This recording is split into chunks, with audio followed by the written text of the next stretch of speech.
Basically, when you guys don't have enough shots, you end up putting each shot for very long, which ends up making the edit look really boring. Think before you go on a shoot, what are the kind of shots that you can get. You can get long shots, mid shots, different angles, different ways of getting it, tilt down, spans, this, that. And when you edit it down, then you, for each shot, if you have like 5 options, that's the best thing. It won't look boring as opposed to putting 10 seconds of the same shot. Camera movement is one of the most expressive tools available to a filmmaker.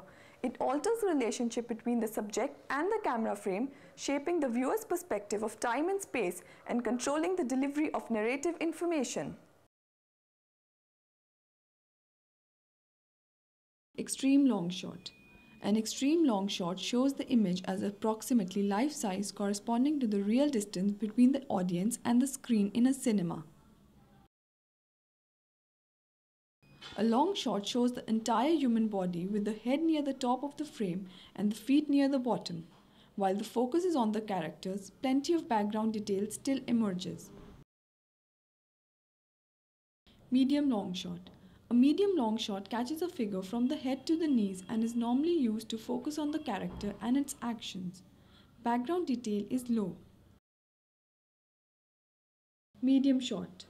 A medium shot catches a figure from the waist up and is normally used for dialogue scenes or to show some detail of action. Background detail is minimum and the focus is on dialogue and character interaction.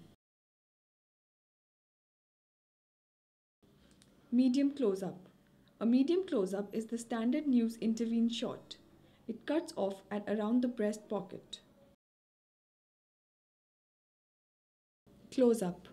A close-up shows very little background and concentrates on either a face or a specific detail. This shot magnifies the object and shows the importance of things. Extreme close-up. An extreme close-up generally magnifies beyond what the human eye would experience in reality.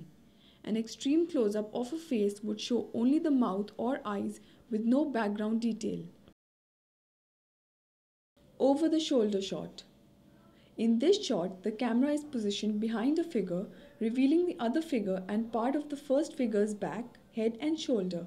It is also known as the Great American Shot. After camera shots, we will now move to the camera movements such as pan, tilt, tracking and zoom. Camera movements were rare before 1900. One of the first movies in which camera movement was used was The Great Train Robbery. One of the basic forms of camera movement is pan. A pan moves the camera from side to side on a horizontal axis, providing the sense of looking to the left or the right. Another form of camera movement is tilt. It involves the rotation of the camera while it is attached to a fixed stand. A tilt moves the camera up and down on a vertical axis.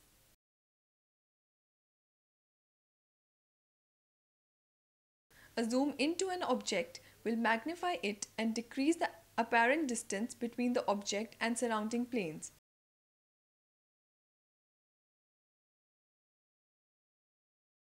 A zoom out from an object will demagnify it and increase the apparent distance between the planes. Now we know our basic shots and movements. But just imagine how boring would our films be if filmmakers restricted themselves to some regular shots and movements. So, how do we improvise in that? Let's learn from ace camera person Ajmal Jami. Improvise is a really wide-ranging term. Look at variations we can bring to within the shots to make them look more interesting. So instead of looking at something like this, it may be interesting to look at something like this, or like this, or even like this. Play around with foreground and background elements to make it look interesting. We can play with light and shade. There are just so many things that you can do with this. Difficult to put it in 10 words or less. Shooting is not only about giving great shots, but making the viewer comfortable in what he or she is watching. We have just seen the different kind of shots and camera movements and got some great insights from Mr. Ajmal Jami. So, one should go on playing with the camera till the camera starts speaking back to you.